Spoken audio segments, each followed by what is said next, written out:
Buongiorno, benvenuti al Focus TG, siamo in diretta anche oggi in onda per informarvi di quello che sta succedendo in Veneto. Tante le notizie come sempre dalla nostra regione, la cronaca la fa da padrona come sempre, come ogni giorno. Abbiamo altre news che riguardano incidenti stradali, poi le nostre redazioni si stanno già occupando di raccogliere queste informazioni, ve le daremo nel corso del Focus TG. Possiamo solo dirvi che c'è stato l'ennesimo incidente mortale questa mattina nella zona dell'Alta Padovana. In uno schianto ha perso la vita un giovane di 27 anni, ma appunto non abbiamo ancora tutte le informazioni, le avremo fra poco con il servizio montato dalla nostra redazione. Ma a tenere banco, come si suol dire in questi giorni, ci sono anche i furti, l'ondata di furti che sta colpendo il Veneto, che sta spaventando tante famiglie. Oltre ai furti, le truffe soprattutto ai danni di anziani, ai danni di persone deboli che magari non sanno come difendersi, non sanno come parare i colpi perpetrati da questi truffatori piuttosto esperti che sanno invece come muoversi. Abbiamo in scaletta il problema delle bollette, il problema delle spese. Si sta avvicinando Natale, ormai manca poco più di un mese a Natale. I comuni sono alle prese con decisioni importanti sulle manifestazioni, sulle luminarie, su decidere se dare una mano ai cittadini, come ha fatto, e vedremo poi il servizio, un sindaco dell'altopiano che ha deciso di dare una mano anche agli alberghi, oppure se far partire tutte queste manifestazioni e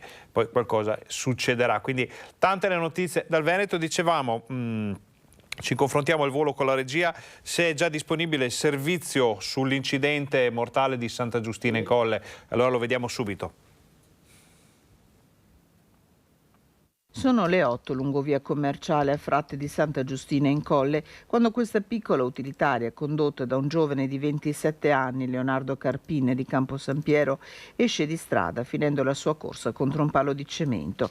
Immediati scattano i soccorsi. Sul posto arrivano i vigili del fuoco da Cittadella che estraggono il giovane. I sanitari del SUEM 118, giunti dall'ospedale di Campo San Piero, provano per oltre mezz'ora a rianimarlo. Troppo gravi le ferite. Per Leonardo non c'è nulla da fare. L'esatta dinamica dell'incidente adesso è al vaglio della Polizia Stradale di Padova, che dovrà capire cosa sia accaduto.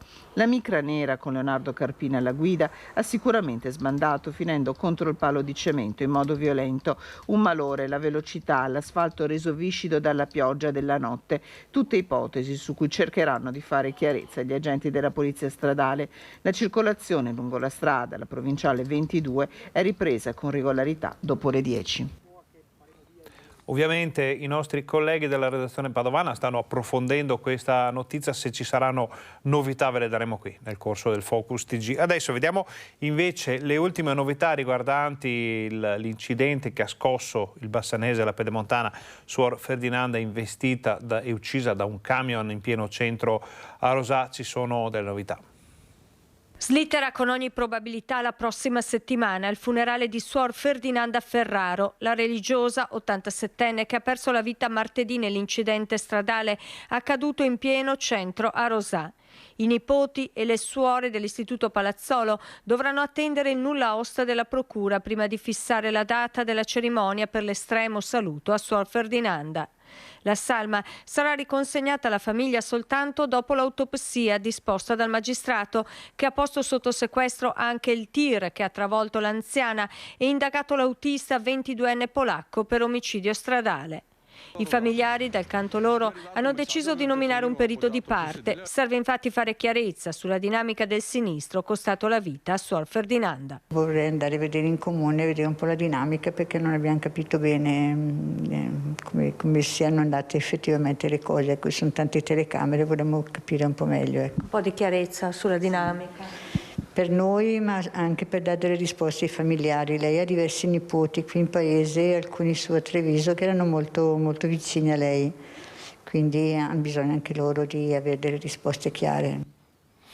Cambiamo argomento, pur rimanendo nella pagina della cronaca. Dicevamo in apertura di telegiornale che la situazione dei furti in Veneto è piuttosto complessa, ci sono tantissime segnalazioni, tantissime denunce ai carabinieri e in alcuni casi si arriva addirittura a fatti eclatanti come questo avvenuto nel Trevigiano, dove i ladri hanno devastato una casa e rubato il salvadanaio di una bambina di pochi anni. Mia mamma mi fa: ma sento dei rumori a casa tua. Ho detto: è impossibile perché siamo tutti via. Mio papà a vedere e si è trovato questi 3 individui che ci hanno praticamente distrutto la porta finestra per portarci via il salvadanaio della bambina. Ci racconta quanto è accaduto, ma chiede riservatezza sull'identità della famiglia vittima dell'ennesimo raid dei ladri a San Trovaso di Preganziol. Sono le 18 di ieri, la giovane coppia con la bimba di 4 anni è ancora fuori casa. A sentire dei rumori sono i genitori di lei che abitano a fianco. Il padre, nonno della piccina, va a vedere e si trova di fronte 3 individui mascherati che gli puntano una torcia in faccia e scappano nei campi, lasciandosi dietro la devastazione. Porta finestra rotta, vetri ovunque, la casa a soqquadro. Il tutto per un bottino che consiste nel salvadanaio della bimba. Questi qua comunque cercavano soldi perché ci hanno tolto tutti i quadri dal muro alla ricerca di una cassaforte che noi non abbiamo e hanno portato via il salvadanaio di una bambina di 4 anni, cioè quello che ti lascia a sgomento un salvadanaio di una bambina vai a portare via, ma come siamo presi ragazzi a quello, i danni veramente, poi adesso resta la paura e sporco perché comunque hanno rovistato dappertutto, messo sotto quadro tutta la casa. I 3 ladri, ripresi dalle telecamere di sorveglianza, sono di giovane età e di corporatura snella, agili visto che hanno camminato in equilibrio sulla recinzione prima di entrare. Non è escluso che siano gli stessi intercettati ieri dai carabinieri poco prima delle 18 sul terraglio. Dopo aver forzato un posto di blocco sono scappati a tutta velocità, inseguiti dai militari dell'Arma, fino a Silea quando l'auto è uscita di strada. Gli occupanti sono però riusciti a scappare a piedi, dileguandosi nella campagna. Continuano le indagini sul furto, il furgone portavalori avvenuto a Padova ieri in giornata. Vediamo cosa è successo.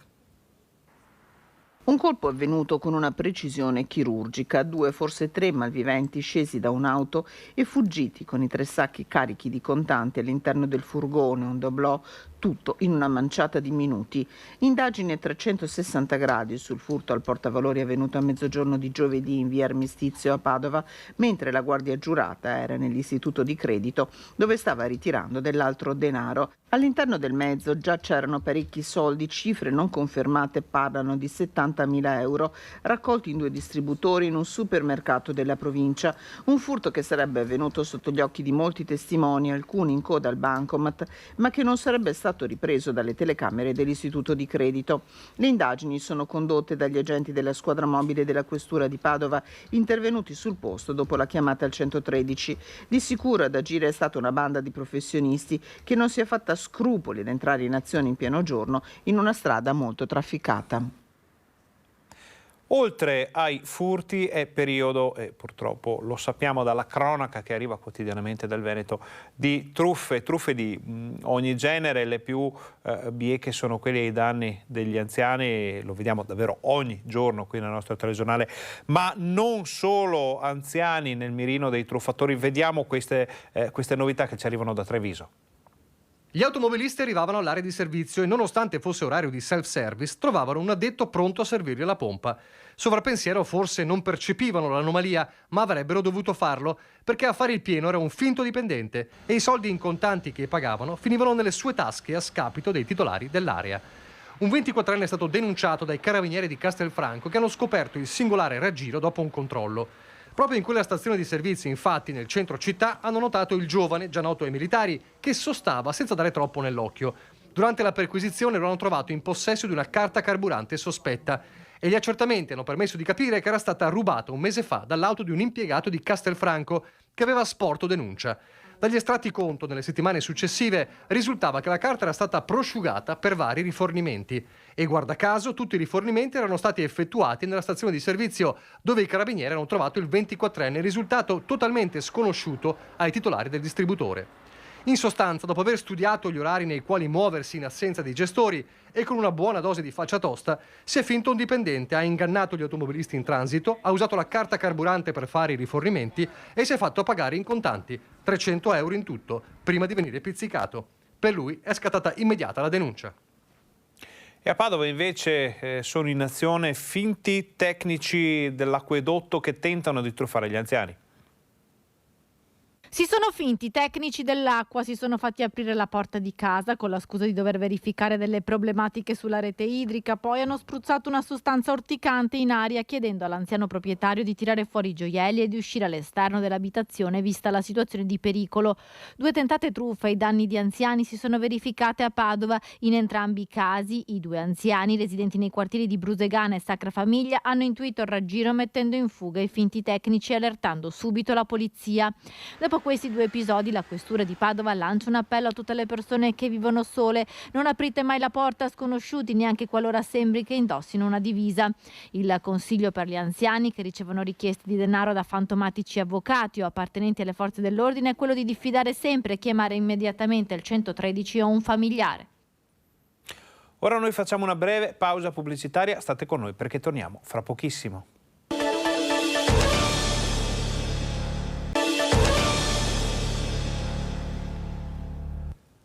Buongiorno, bentornati alla Focus TG, siamo in diretta anche oggi in onda per informarvi di quello che sta succedendo in Veneto. Siamo nella pagina della cronaca, non abbiamo ancora novità per quanto riguarda l'incidente mortale, l'ennesimo incidente mortale di questo periodo dell'anno in Veneto. Un 27enne ha perso la vita a Santa Giustina in Colle nell'Alta Padovana schiantandoci contro un palo con la sua automobile. La nostra redazione si sta occupando di capire che cosa è successo, la dinamica, eventuali responsabilità. Pare, secondo le prime informazioni, che ci sia stato un tentativo di rianimazione molto lungo, disperato e purtroppo senza successo da parte dei sanitari accorsi sul posto. Quindi una notizia che poi vedremo approfondita nel TG Bassano di questa sera o ovviamente qui nel Focus TG dovessero arrivare notizie. Ma stiamo parlando di truffe, soprattutto truffe ai danni degli anziani. Nel Vicentino la media è di 1 al giorno nell'ultima settimana.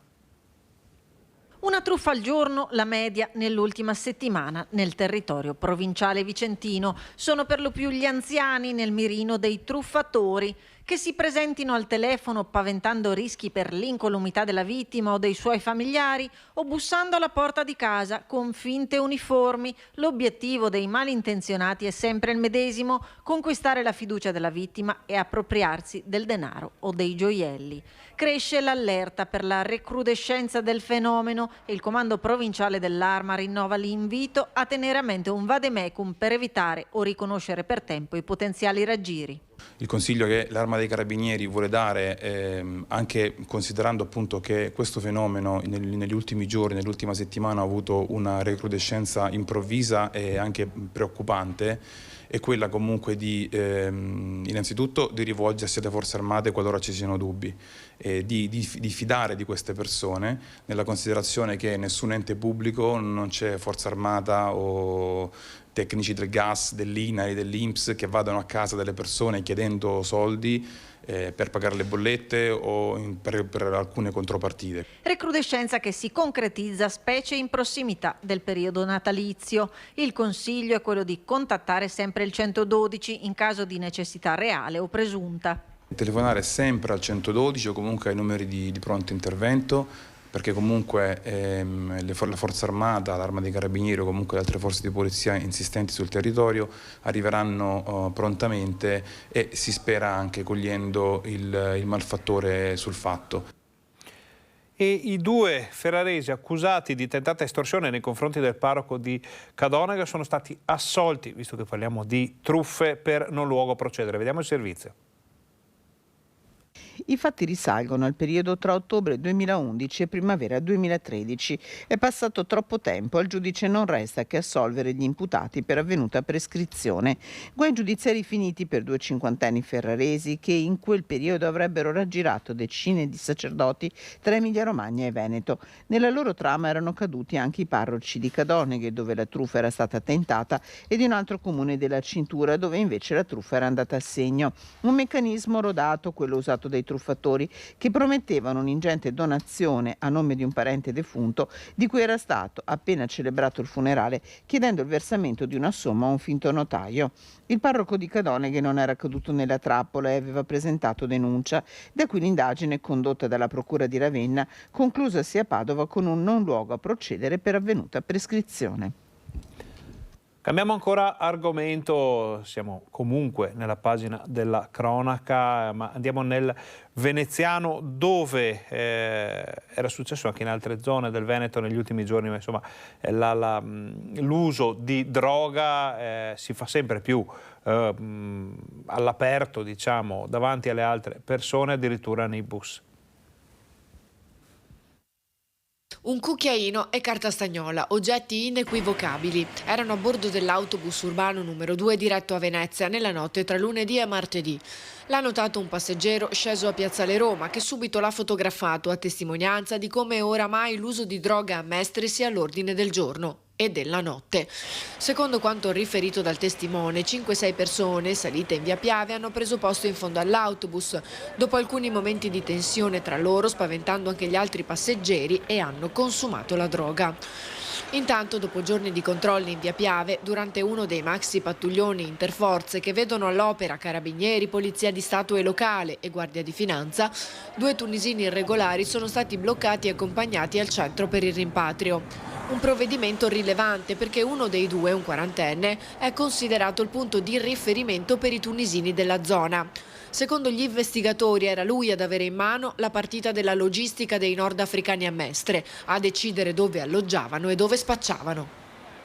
Da qualche giorno, da qualche settimana a dire la verità, continuano ad arrivarci segnalazioni di situazioni al limite per quanto riguarda la cosiddetta movida di Bassano del Grappa, una città che con le sue bellezze, con le sue meraviglie, con i suoi anche tanti locali richiama moltissime persone, soprattutto nei fine settimana, durante le serate. A volte, un po' troppo spesso ultimamente, succedono anche piccoli incidenti, ci sono state addirittura delle rapine, una situazione di degrado che ci viene segnalata dai cittadini, dai residenti stanchi di tutto questo. C'è chi ha proposto l'istituzione di un servizio di vigilanza privata in collaborazione fra i locali pubblici. Siamo andati a sentire i gestori dei locali per capire come la pensano. Degrado a Bassano. Una macchia, o come è stata ribattezzata, un'anima nera che nel buio della notte deturpa la città. Molti i bassanesi che segnalano rifiuti abbandonati, vicoli e stradine trasformati in orinatoi a cielo aperto. Le forze dell'ordine sono presenti, ma non possono essere onnipresenti. Ecco che torna d'attualità l'ipotesi, già attuata in passato, di un patto civico tra gestori di locali, per organizzare una vigilanza privata. Noi l'abbiamo anche provata qualche anno fa con dei ragazzi che giravano durante la notte, però ripeto, Bassano non siamo una città grande, ma non siamo neanche un paesetto, diventa difficile per 2 o 3 persone sorvegliare tutta la città e purtroppo non si può avere gli occhi dappertutto. Ripeto, difficile da dire, basterebbe un po' di educazione in più. Dopo il Covid comunque i locali con maggior frequenza si sono dotati comunque di un sistema di sorveglianza con dell'assistenza alla clientela per i clienti, o più che butta fuori, che non c'entrano. Il lato positivo è che Bassano nel weekend richiama moltissime persone e purtroppo nelle molte persone l'incivile c'è sicuramente. Il problema ad ogni modo c'è e lo conferma anche Brunello. Purtroppo ci sono delle situazioni, dei vicoli mari nascosti, delle situazioni dove l'incivile va a urinare su un portone di una casa, e questo dispiace molto, ma è un discorso proprio di civiltà secondo me. Anche le stesse forze dell'ordine che passano costantemente nel weekend, cioè, se io devo fare qualcosa di incivile o aspetto che passi la macchina, poi lo faccio, cioè, è proprio una questione di educazione secondo me, più che di stare là a sorvegliare la gente. A Vicenza il prefetto ha deciso di precettare la polizia locale in sciopero. 19 agenti sono stati chiamati a garantire l'ordine pubblico in occasione del derby triveneto tra Lanerossi Vicenza e Triestina. Era Era già tutto previsto. Alla fine il prefetto ha precettato i vigili in sciopero per garantire l'ordine pubblico nel derby triveneto tra Vicenza e Triestina, match che rischia di essere velenoso per la rivalità che separa le due tifoserie. La polizia locale protesta contro il turno prolungato chiesto dall'amministrazione, che ha chiamato i vigili a pattugliare i parchi, i quartieri, le strade ogni venerdì e sabato fino alle 3 di notte. Per questo era stato dichiarato lo sciopero di 24 ore che finirà sabato alle 9 di sera. Il problema è che la partita è prevista per le 5:30 del pomeriggio. Per questo il prefetto aveva chiesto ai sindacati di desistere di garantire l'aliquota di vigili richiesta dal questore per affiancare le altre forze dell'ordine. I sindacati però sono stati irremovibili. Verranno appunto precettati dei dipendenti per garantire in base a quello che il prefetto riterrà opportuno, però noi rimaniamo nella nostra posizione perché non c'è nessun elemento che ci possa portare ad essere favorevoli rispetto all'apertura di questo turno notturno che comunque verrà attivato con 1/3 dei dipendenti che sono necessari per invece coprire regolarmente questa attività in questo tipo in questa fascia oraria, garantendo riposi, ferie e permessi a tutti, legittimamente a tutti i lavoratori e a tutte le lavoratrici. Nessuna marcia indietro dei sindacati e così oggi il prefetto, per garantire l'ordine e la sicurezza nel corso della partita, ha firmato l'ordinanza di precettazione della polizia locale di Vicenza. 19 agenti sono stati nominati uno per prestare servizio dalle 14:30 alle 20:20 di sabato. Quella che era una richiesta è diventato un ordine. Facciamo un'altra brevissima pausa pubblicitaria. Voi state con noi perché torniamo davvero fra poco.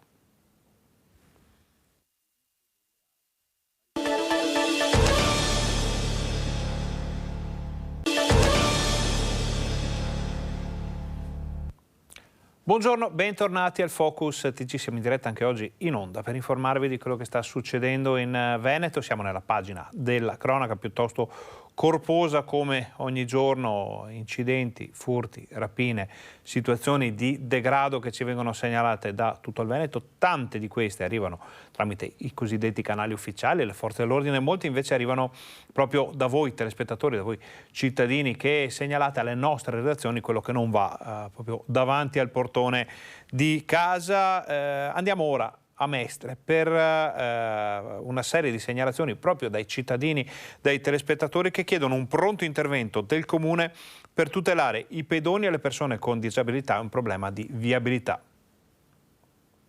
Le foliage d'autunno, spettacolo certamente da ammirare e contemplare, dietro al quale però si nascondono insidie e gravi pericoli. Mestre, Viale San Marco, carreggiata che dalle poste prosegue verso il semaforo di via Sansovino. Tratto di strada con grosse buche che diventano a tratti solchi, a raccontarlo Luana, da 25 anni praticamente costretta in sedia a rotelle dopo essere stata investita in pieno da un'auto che procedeva contromano.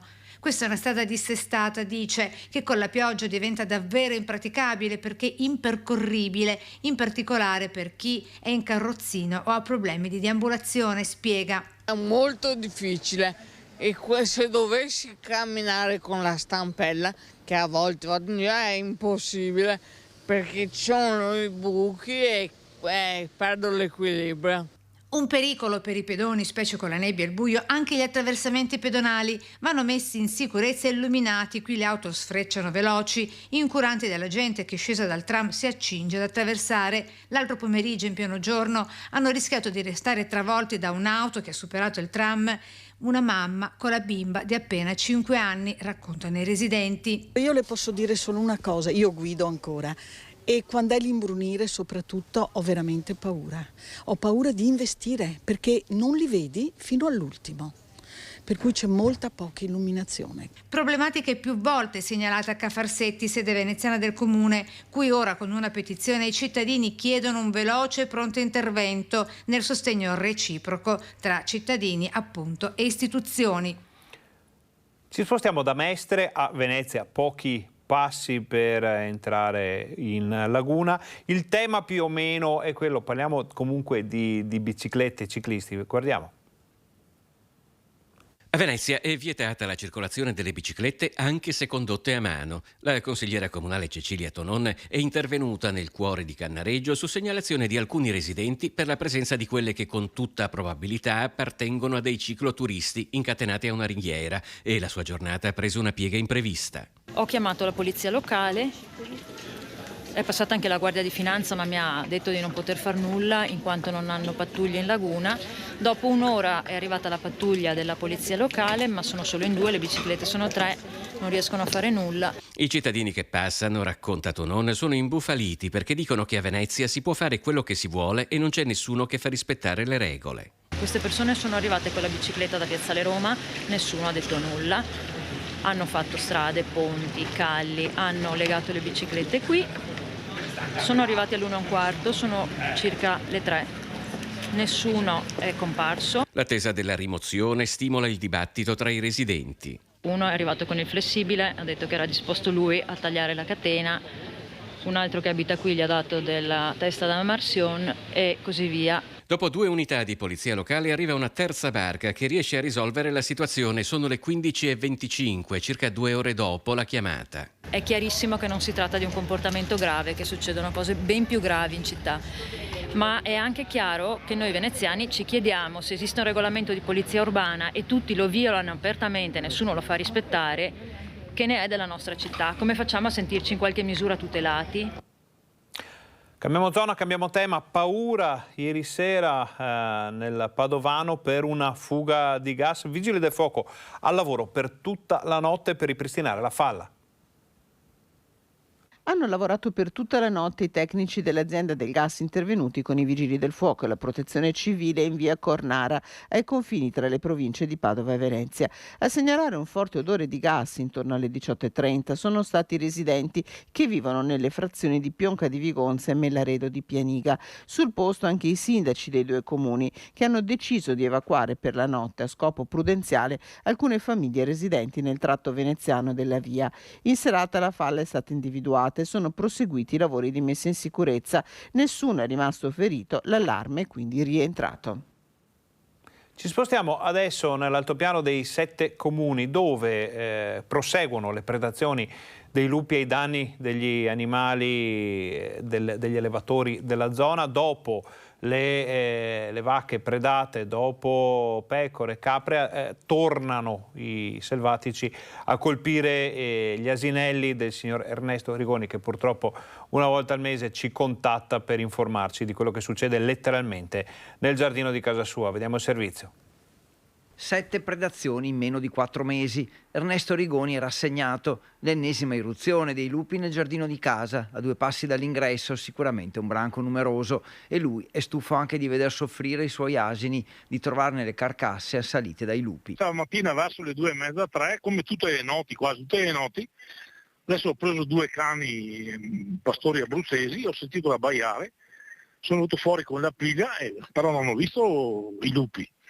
E stamattina, quando mi sono alzato, ho trovato la magra sorpresa che hanno mangiato un piccolo, circa 1 anno, insomma. E il futuro è ancora più difficile, ecco perché non ci sono alternative. Ormai cosa vuoi? Devo darli via e basta, ormai.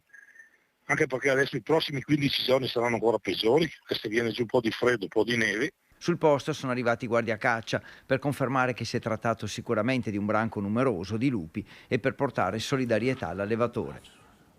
Ora ci spostiamo in collegamento in diretta davanti al Tribunale di Treviso, dove c'è Christian Arboit per aggiornarci su un tema di cronaca che ha colpito in modo davvero devastante tutta la provincia. Buongiorno Christian. Sì, buongiorno Ferdinando, buongiorno a tutti i telespettatori di Rete Veneta. Mi trovo qui all'esterno, come ben dicevi, del Palazzo di Giustizia di Treviso con Nicoletta Rizzetto, dove da poco meno di 40 minuti è terminata l'udienza di convalida del fermo di Riccardo De Felice, il 24enne, che mercoledì, poco prima dell'alba, ha colpito a morte il padre Francesco. pazzesco, un delitto davvero efferato. Prima il giovane lo ha colpito con una sbarra da trazione, una sbarra metallica, poi lo ha finito con 2 coltellate utilizzando un coltello da cucina tra il collo e il torace. Scene ovviamente rabbrividenti, le forze dell'ordine si erano trovate di fronte a una casa veramente degli orrori. Il ragazzo è stato subito fermato, i carabinieri sono stati chiamati dalla madre, poi nel corso della giornata la confessione, sequenze terribili che sono state ripercorse questa mattina all'aula 4 qui al pian terreno del Palazzo di Giustizia davanti al GIP Piera De Stefani. Il giovane è stato trasportato qui con una camionetta della polizia penitenziaria dal vicino carcere di Santa Bona, dove poi è rientrato. Il giovane, assistito dagli avvocati Giovanni Maccarone e Alessandra D'Aversa, giovane che ha parlato, ha confermato quanto detto in un primo momento gli inquirenti presso la caserma dei carabinieri di Vittorio Veneto già nella giornata di mercoledì. Ha ucciso di fatto quello che pensava non essere suo padre. Questa era la convinzione del 24enne Maturata, non si capisce come, non solo aveva paura, aveva timori che quell'uomo che era suo padre potesse fare del male alla madre. Una situazione che, dicono gli avvocati, è precipitata in pochi giorni e che ha portato a quello che sembra a tutti gli effetti un delirio psicotico, ma su questo ovviamente ci vuole prudenza. Proprio questa mattina è stato conferito un incarico di consulenza da parte della difesa allo psichiatra bellunese Tullio Franceschini, anche lui in aula. Abbiamo parlato anche con l'avvocato che dice questo genere di episodi è più frequente di quello che si pensi. I deliri psicotici possono portare in brevissimo tempo a fatti tragici e di sangue, all'esplosione di una rabbia repressa.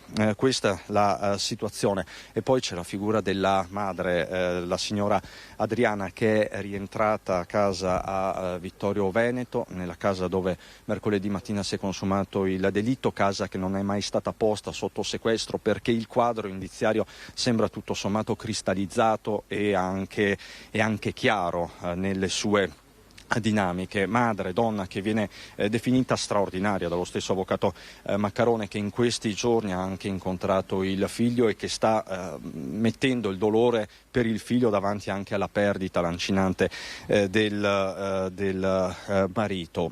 Insomma, una situazione davvero devastante, all'interno della quale c'è anche un altro tema che è stato posto dall'avvocato e dallo psichiatra: l'assenza o comunque la carenza di strutture psichiatriche dedicate a casi di questo tipo. C'è una difficoltà enorme a pensare, studiare misure alternative al carcere per soggetti che magari hanno agito in preda a deliri psicotici, anche se questa è una strada che deve essere confermata, questo va detto, ma insomma il quadro, come ti dicevo, sembra abbastanza chiaro.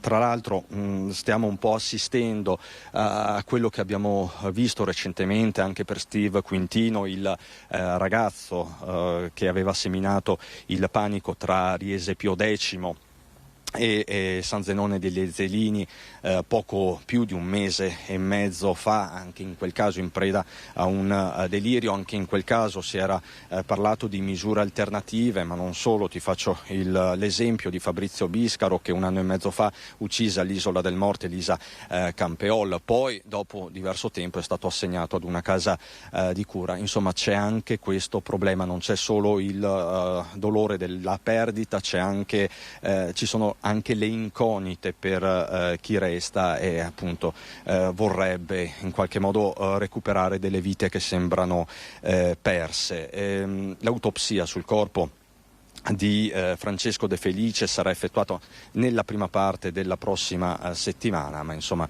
anche qui non ci dovrebbero essere sorprese. Insomma, Ferdinando, una mattinata davvero straziante. Il ragazzo è stato portato in carcere, nel pomeriggio per l'appunto avrà la visita anche dello psichiatra per capire cosa si può fare anche nel brevissimo periodo in termini di cura farmacologica. Ti ricordo che c'era stato un primo contatto tra i familiari del giovane e alcuni specialisti proprio per assisterlo in un periodo che non era facile, perché appunto le avvisaglie c'erano da giorni, c'erano le avvisaglie di un profondo disagio. Questo quindi il quadro emerso questa mattina qui a Palazzo di Giustizia. Se non hai domande, Ferdinando, con Nicoletta Rizzetto da Treviso ti restituirei la linea.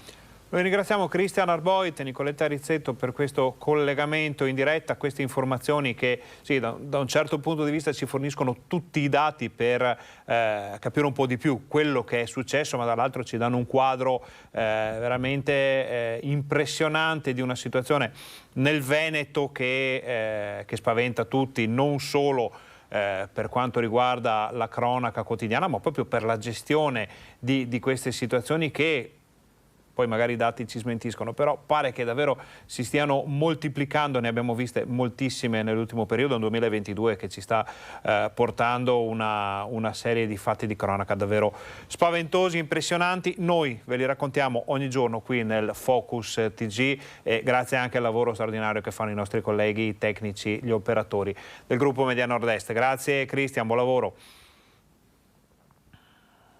Buon lavoro, a presto. Noi adesso torniamo in studio, ma solo per lanciare la pubblicità. Facciamo un'altra breve pausa, state con noi, torniamo fra pochissimo.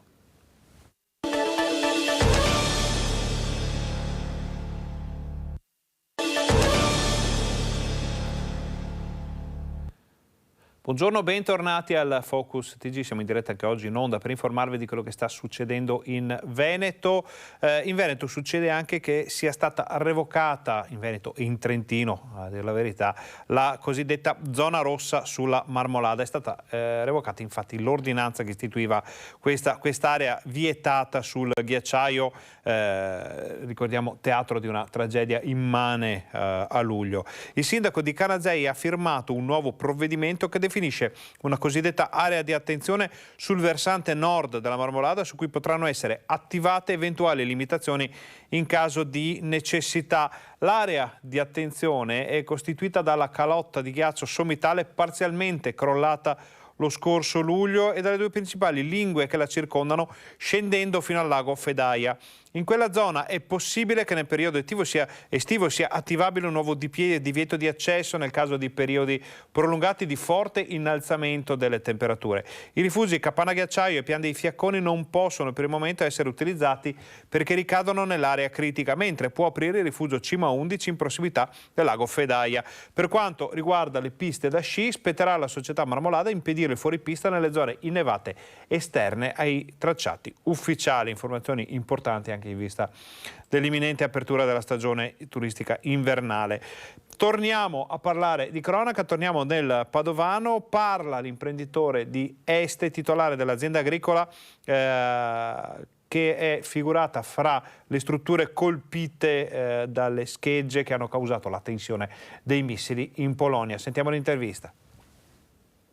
Ci siamo resi conto che purtroppo oltre all'esplosione c'erano 2 morti, 2 nostri operai, e quindi abbiamo dovuto in qualche modo avvertire le forze dell'ordine che sono arrivate. Adesso il terreno è tutto delimitato, stanno facendo i rilievi e aspettiamo la conclusione delle indagini. A parlare al telefono, la voce ancora scossa da quanto è accaduto, è Federico Viola, imprenditore originario di Este, fondatore e vicepresidente dell'Agrocom, l'azienda agricola polacca colpita dalle schegge dei missili caduti nei pressi di Setniki sul confine tra Polonia e Ucraina.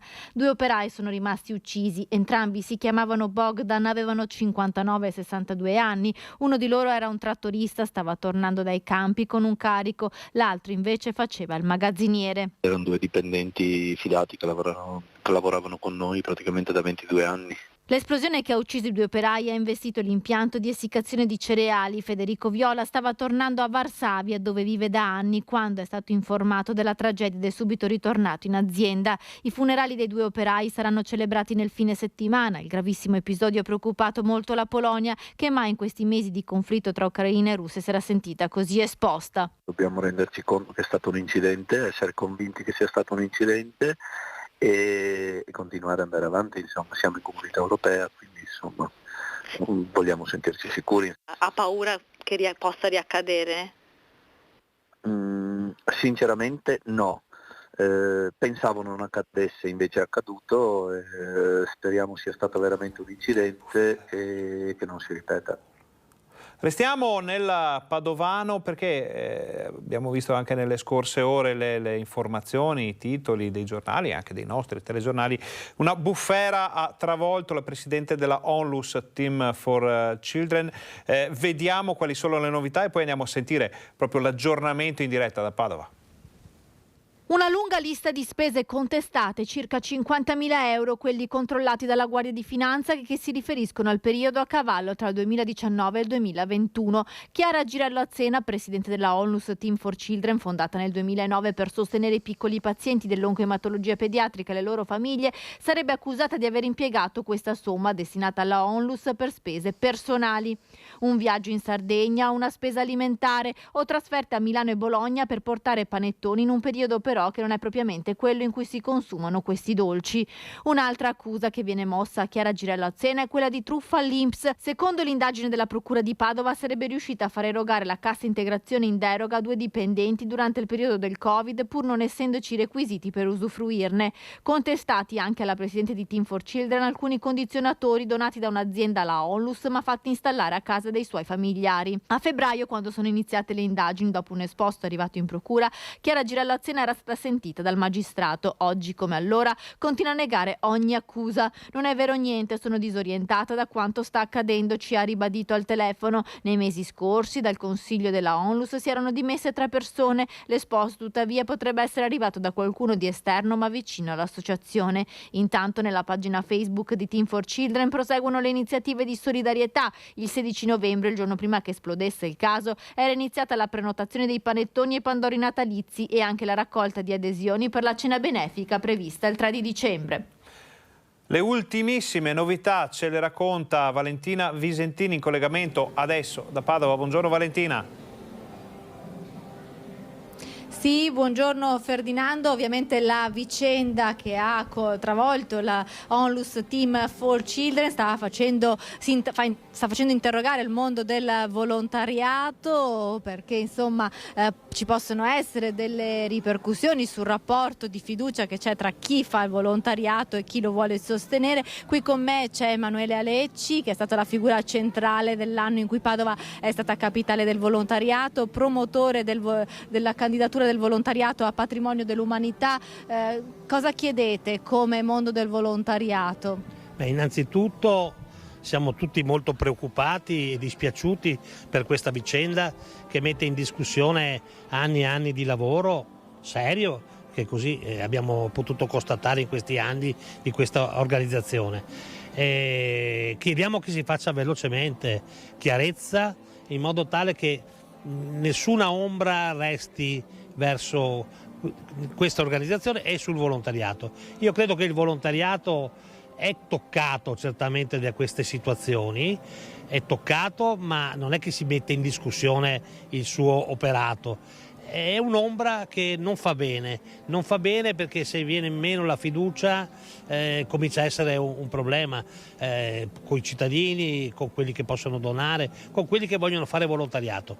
Ci avviciniamo al 5 di dicembre che è la giornata internazionale del volontariato e proprio per questo vogliamo ribadire anche in questa occasione la grande forza silenziosa e importante di trasformazione delle relazioni che fa il volontariato nelle nostre comunità. L'abbiamo visto qui a Padova nel periodo del Covid, quanto è importante insomma la rete solidale nel sostenere le persone più fragili. Volontariato strategico, importantissimo durante le grandi emergenze, ma anche nella quotidianità che abbiamo nelle nostre città, nei nostri paesi, nei nostri quartieri. E per questo, se si fermasse il volontariato sarebbe un problema, ed è per questo che lo candidiamo con forza a come dire, patrimonio dell'umanità. E allora ringraziamo Emanuele Alecci per queste considerazioni. Da Padova è tutto, restituisco la linea allo studio. Noi ringraziamo Valentina Visentin, suo ospite. Naturalmente, se ci saranno altre novità su questa notizia, chiediamo ai nostri colleghi di contattarci, le daremo tutte in diretta qui al Focus TG. Chiudiamo la pagina della cronaca, chiudiamo la pagina dell'attualità legata a questi temi. Andiamo sullo scontro vero e proprio sull'autonomia. Sono arrivate anche dei lanci di agenzia proprio in questo momento, ma intanto vediamo il primo servizio. Per me è incostituzionale non applicare la Costituzione come è stato fino ad oggi, visto che una riforma del 2001 non ha ancora trovato attuazione.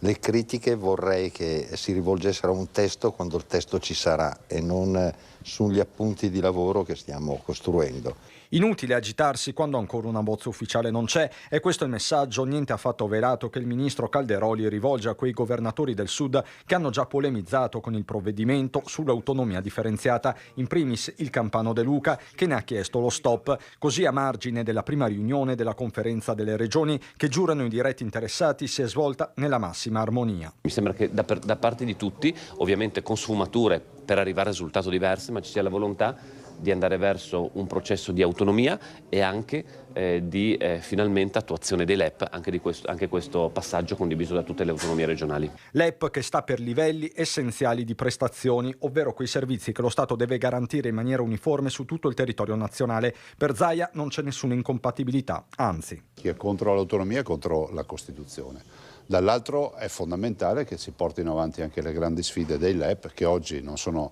diciamo, realtà, ma non per colpa delle regioni, ma per colpa di chi fino ad oggi non ne ha mai parlato. Ricordo anche che noi siamo legati a doppio filo, siamo come dei gemelli siamesi, quindi il dibattito nord-sud è inutile, visto e considerato che la vita di uno è la vita dell'altro, la morte di uno è la morte dell'altro. Molto meno diplomatico da Treviso il sindaco e presidente ANCI Mario Conte. Chi oggi teme l'autonomia sono coloro che non ce l'hanno, tra l'altro, compresi noi, soltanto che noi cerchiamo di guardare avanti. Invece le regioni del sud preferiscono rimanere in questa situazione con i dati che tra l'altro li indicano non certo come regioni virtuose da questo punto di vista.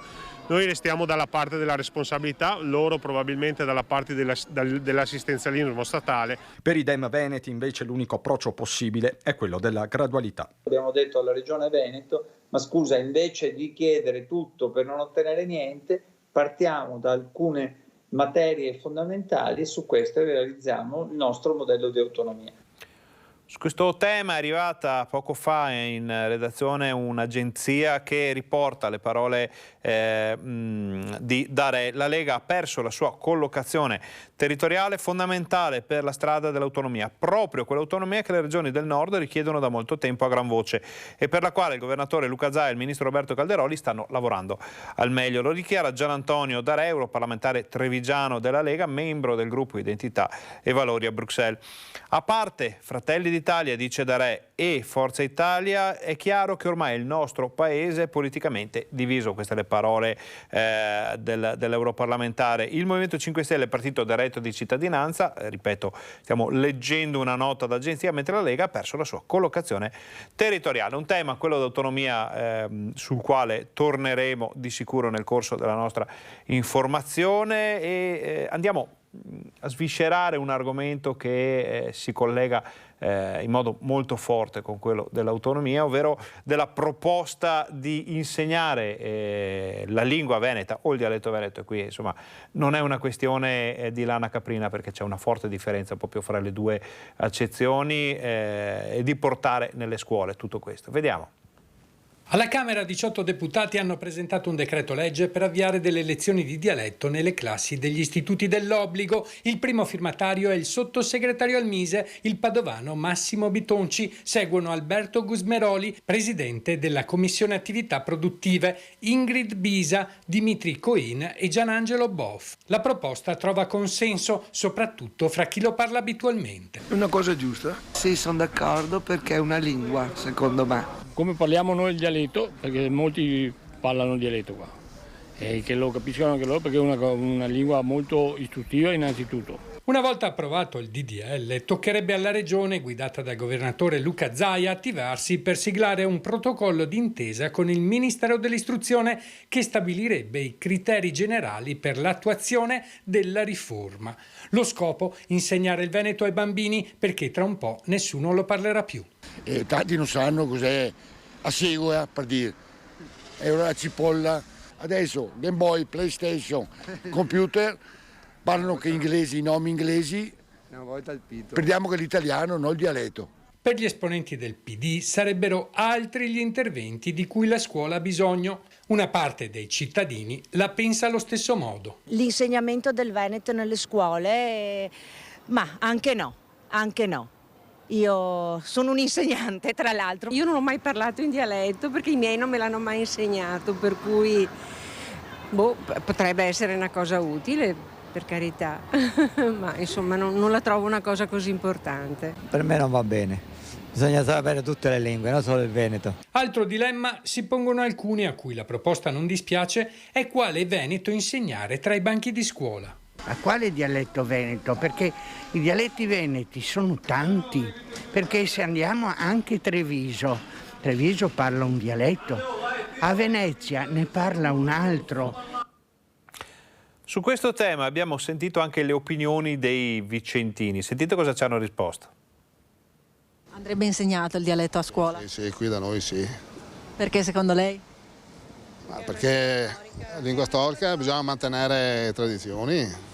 E se loro non lo sentono a casa, a scuola è giusto che lo sentano. Quindi per una questione di tradizioni e origini? Sì, senz'altro. Siccome il dialetto a me piace, dunque sarebbe bello, sarebbe anche utile, anche per esempio con quelli, gli stranieri. Io faccio parte del Cenacolo dei Poeti Vicentini, un tempo Cenacolo di Poeti Dialettali Vicentini, per cui penso che sia una tradizione da mantenere, anche se in casa noi parliamo sempre italiano, però è bello perché fa parte anche della vita e dei mestieri di un tempo. Non penso che occorra di più di tanto, anche tanti insegnanti parlano già veneto, anche con i loro alunni, io penso che non occorra, magari per integrare i ragazzi da altre parti, diciamo. Lei dice per una questione di integrazione ben venga a insegnarlo nelle scuole? Potrebbe anche essere utile. Ci tengo molto al dialetto veneto, è stata una lingua, ha una tradizione di lingua ed è definito lingua, non dialetto, la lingua veneta. Però sono convinta che non esista questa necessità perché è molto diffuso e molto parlato, è coltivato e magari si sente più la necessità di un italiano parlato e scritto bene. Avete sentito molte opinioni, punti di vista diversi raccolti dai nostri giornalisti, dai nostri operatori. È un tema che ci accompagnerà di sicuro nell'immediato futuro. Adesso però facciamo una breve pausa pubblicitaria. Voi state con noi, torniamo fra pochissimo.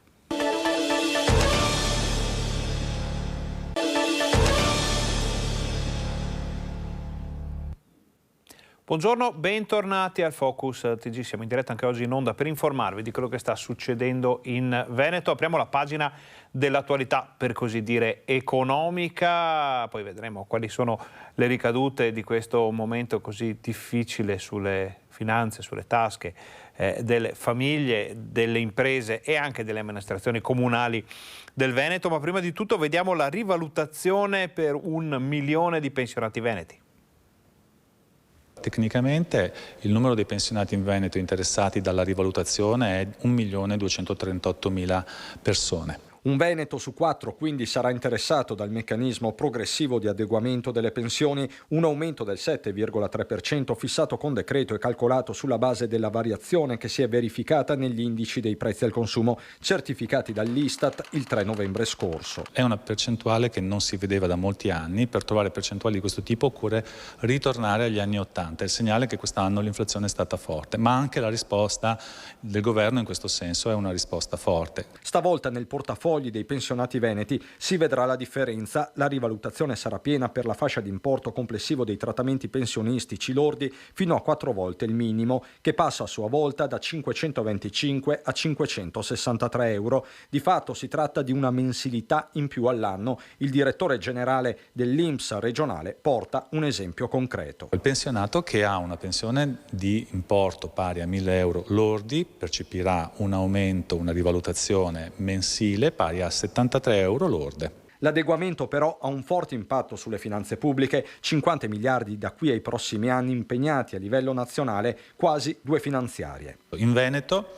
l'assorbimento di risorse solo per il 2023, quindi per l'anno prossimo, è pari a 1.773 milioni, quindi uno sforzo importante. Questo significa che sarà difficile partire subito con quota 41, il punto di caduta potrebbe essere questo. Quota 62 anni di età e 41 di contributi a livello nazionale varrebbe circa 45.000 uscite stimate. In Veneto, in questo caso, sarebbero 5.000 i soggetti interessati. La discussione è aperta. Queste le notizie che avranno fatto piacere a tanti pensionati, invece non fanno piacere ai comuni le notizie che arrivano dal primo provvedimento anticrisi del nuovo governo. Vediamo perché. C'è puzza di crisi, le bollette sono calde che scottano e il nuovo governo, per gettare acqua sul fuoco, lancia un decreto che muove 9 miliardi di euro d'aiuti. Misure per imprese, per privati, ma niente per i comuni, totalmente ignorati.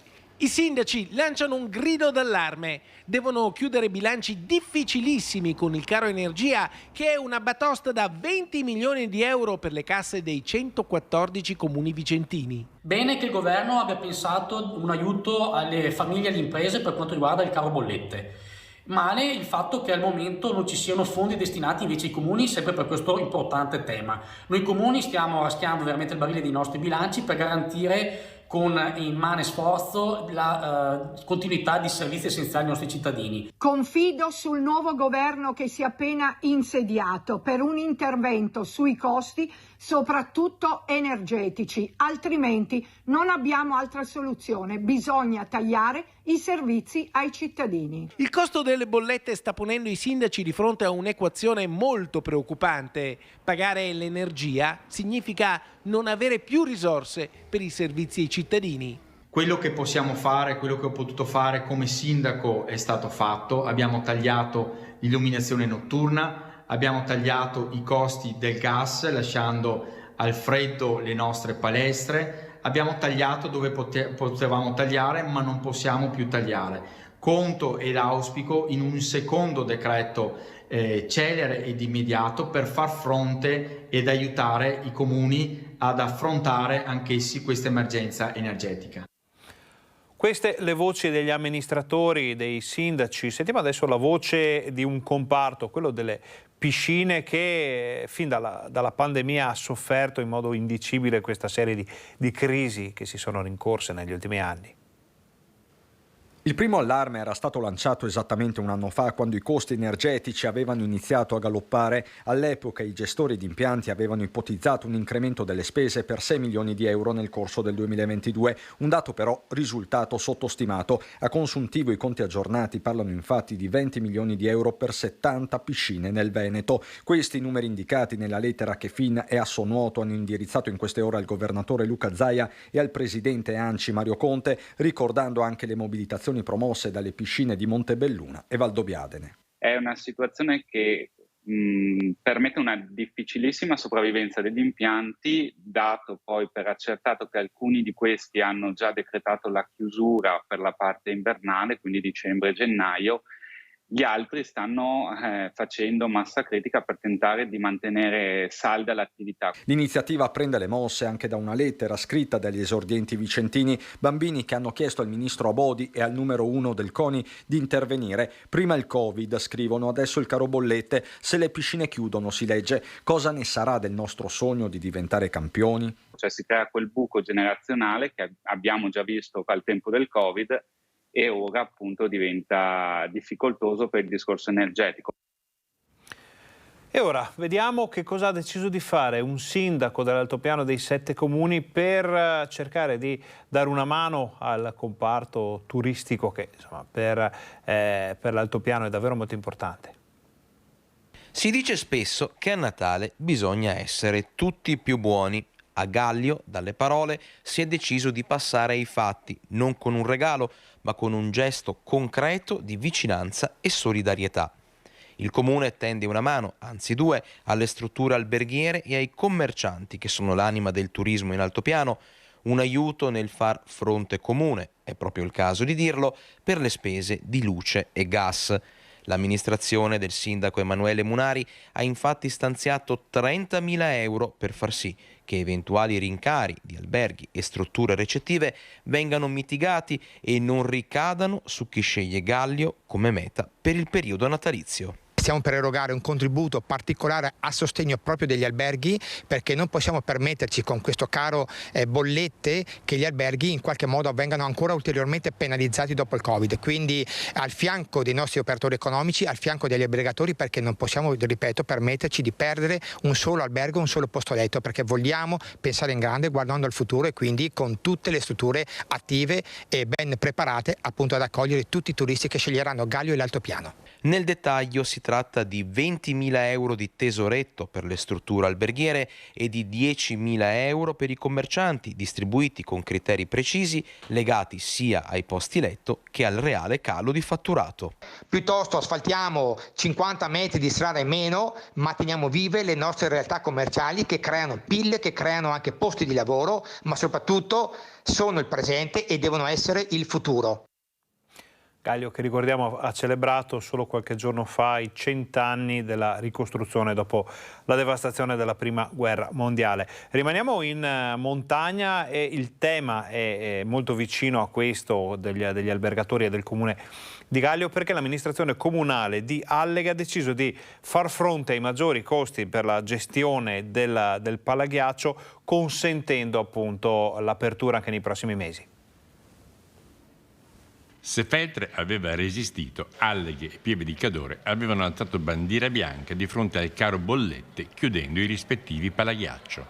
Il miglioramento della situazione ha permesso prima la riapertura dell'impianto di TAI di Cadore ed ora quello di Alleghe, dove milita anche la storica formazione di hockey su ghiaccio. Allora fu una decisione che non poteva essere rinviata, perché i costi dell'energia elettrica necessaria per tenere in piedi lo stadio erano esorbitanti, non si avevano prospettive per il futuro. Abbiamo verificato anche le ultime tariffe che sono state applicate in ottobre, abbiamo fatto una proiezione lavorando appunto sul bilancio, vedendo di recuperare quello che si poteva recuperare, e siamo arrivati alla decisione della riapertura. Far fronte ai rincari energetici costerà all'amministrazione comunale almeno 100.000 euro in più.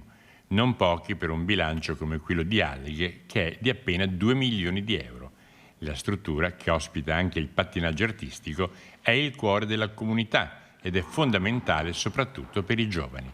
Restituirne l'uso ai cittadini della vallata è stato sentito come un dovere sociale. Se guardiamo l'attività dei ragazzi, deve essere aperto fino alla fine della stagione, che è fine marzo, dopodiché come ogni anno verrà chiuso.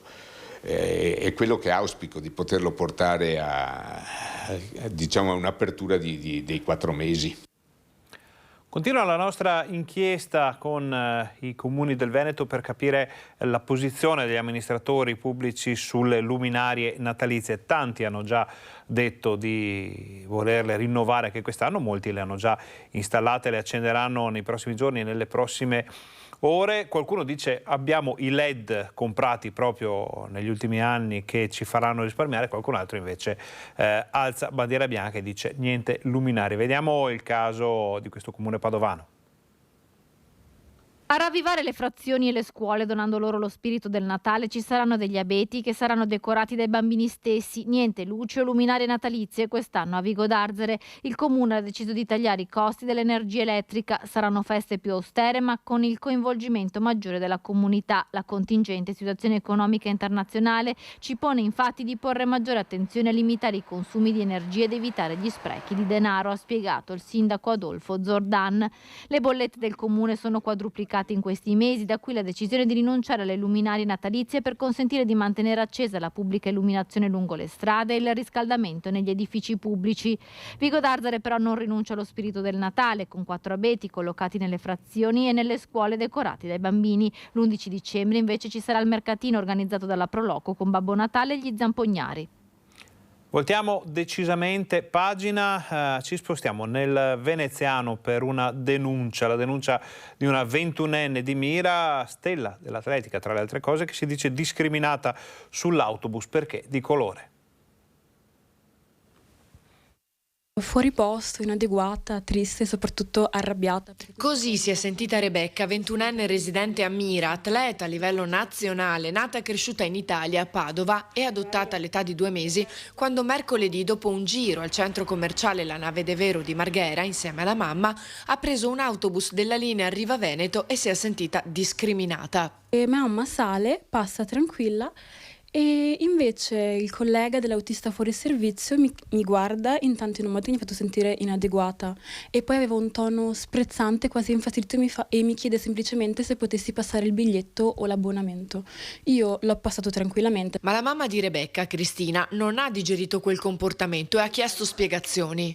L'autista ha fatto finta di niente e ha continuato a guidare, che è stato quasi peggio del comportamento che ha avuto il suo collega, mentre appunto il collega ha detto che lui non era razzista, ma me l'ha chiesto soltanto perché in genere quelli come me il biglietto non lo pagano. È vero, molti stranieri non scelgono di non pagare il biglietto, anzi di non comprarlo proprio, e io viaggiando in autobus tutti i giorni da Mestre a Padova ne vedo un sacco, però questa non è una giustificazione per fare di tutta l'erba un fascio, secondo me.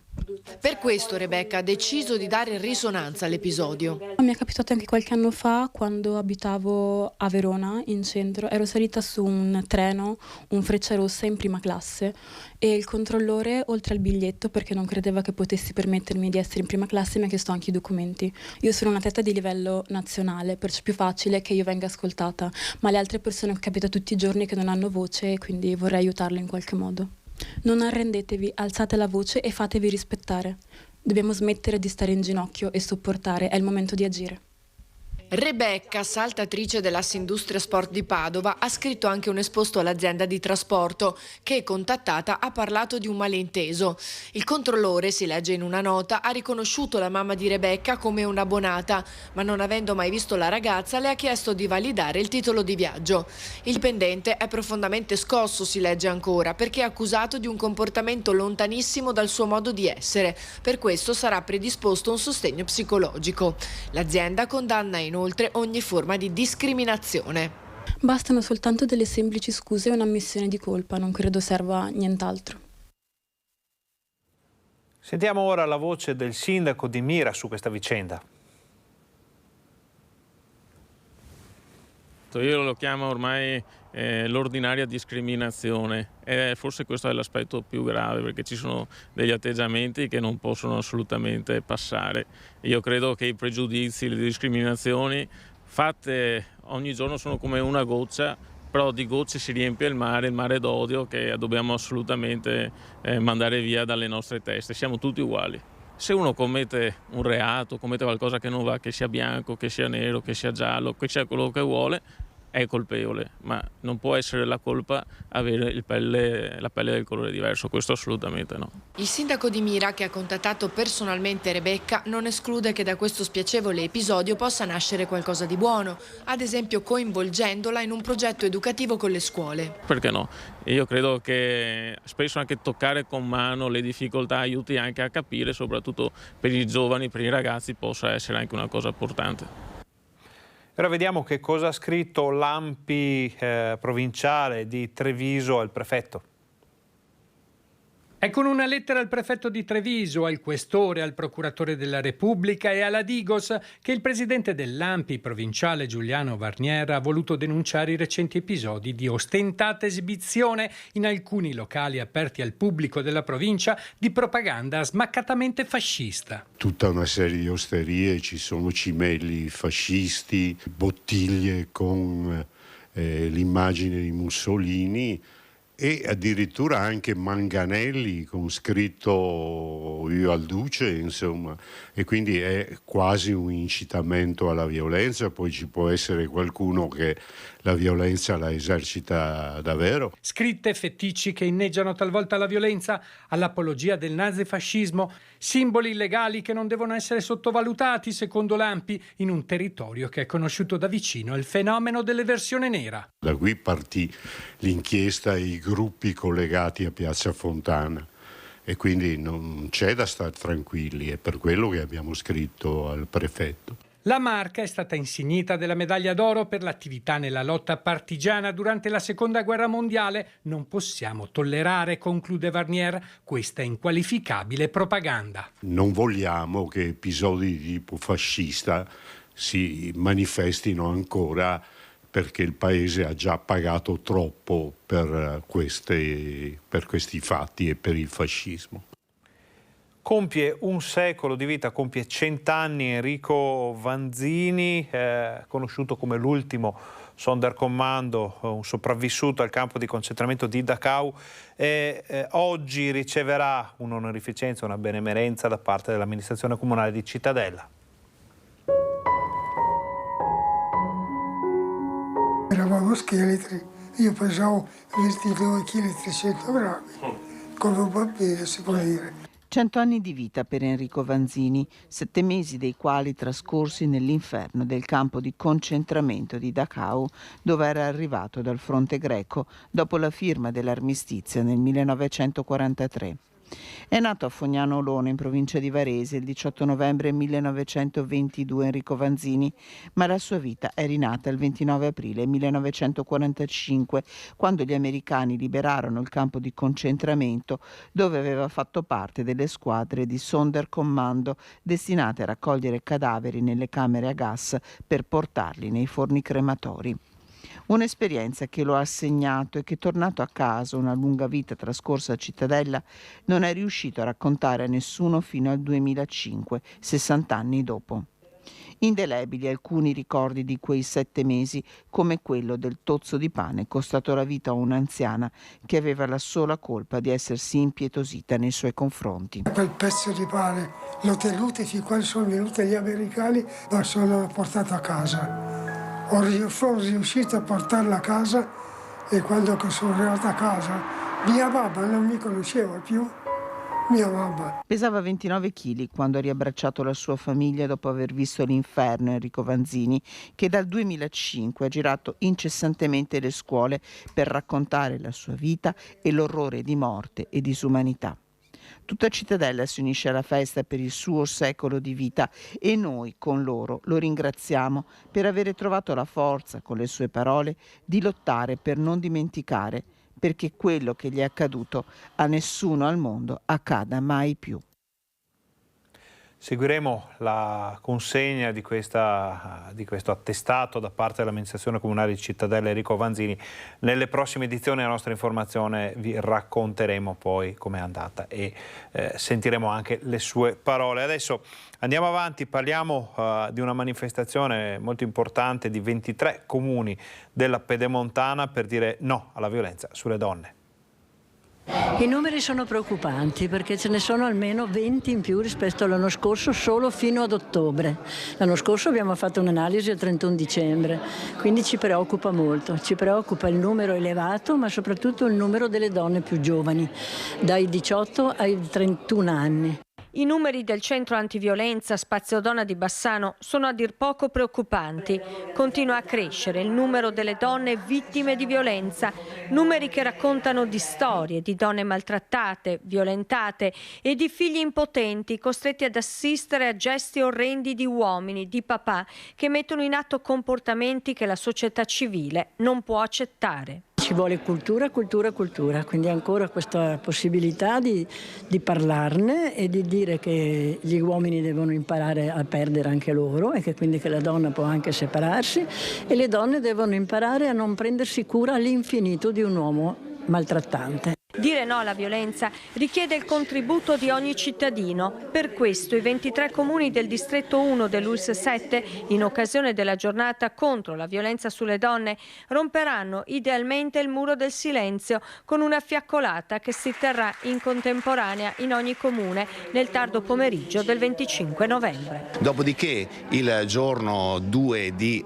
dicembre ci troveremo al Teatro Raimondini tutti assieme, portando ciascuno la sua lettera che formerà appunto questa frase unica: rompiamo il muro di silenzio, e per goderci anche uno spettacolo fatto di donne e fatto di bellezza. Cambiamo ancora argomento, vediamo la situazione delle scuole e delle cattedre nel Vicentino.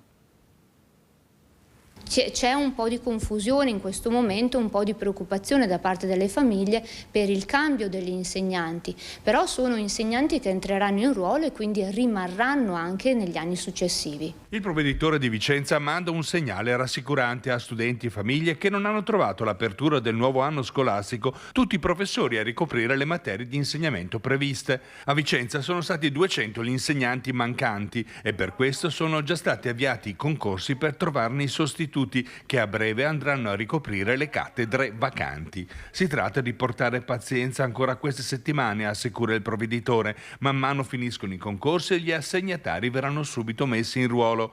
Alcune posizioni sono già state ricoperte nei giorni scorsi. In questo momento si stanno svolgendo 2 procedure concorsuali. Il concorso ordinario, si stanno effettuando le prove orali, i docenti che superano queste prove entreranno in ruolo per il concorso ordinario il 1° settembre del 2023 e poi abbiamo anche il concorso straordinario. In questo concorso a settembre avevamo accantonato con l'ufficio scolastico regionale 200 posti per Vicenza. Man mano che questi docenti terminano la procedura concorsuale entrano in ruolo e quindi suppliscono i docenti, occupano il posto insomma di quei docenti che erano stati nominati a tempo determinato a settembre. Prima di salutarvi vi facciamo vedere i dati che ci arrivano dall'azienda Zero della Regione del Veneto, perché c'è una lieve risalita nel numero dei casi di Covid in Veneto. Vediamo, sono 5.091 le ultime positività riscontrate con i tamponi, che portano il numero delle persone attualmente positive a 58.636. Sono numeri ovviamente molto bassi rispetto a quelli dei mesi tragici che abbiamo vissuto, però segnano comunque un innalzamento nel numero delle persone attualmente positive. Vediamo la situazione della sanità in questo momento, perché cresce anche il numero dei ricoverati in area non critica, che ecco il dato, sono 1.185, di cui 761 ancora positivi. Sono più di ieri, poche decine in più di ieri, ma sono numeri in salita. 48 le persone ricoverate in terapia intensiva, di cui 31 ancora positive. Vediamo le differenze rispetto a ieri: 45 ricoverati in più in area non critica, 7 ricoverati in più in terapia intensiva. Purtroppo ancora decessi da segnalare, sono 2 le persone che hanno perso la vita a causa del Covid nelle ultime ore. Questa era l'ultima notizia del nostro telegiornale. Noi ringraziamo Alessandro Costacurta e Renzo Rigon per la regia. Ringraziamo tutti i colleghi, gli operatori e i tecnici che ci hanno permesso di portare nelle vostre case tutte le ultime notizie dal Veneto. Ringraziamo voi per essere stati con noi. Vi invitiamo a seguire TG Bassano, TG Vicenza di questa sera per tutto quello che non è ancora stato detto e vi auguriamo un buon pomeriggio.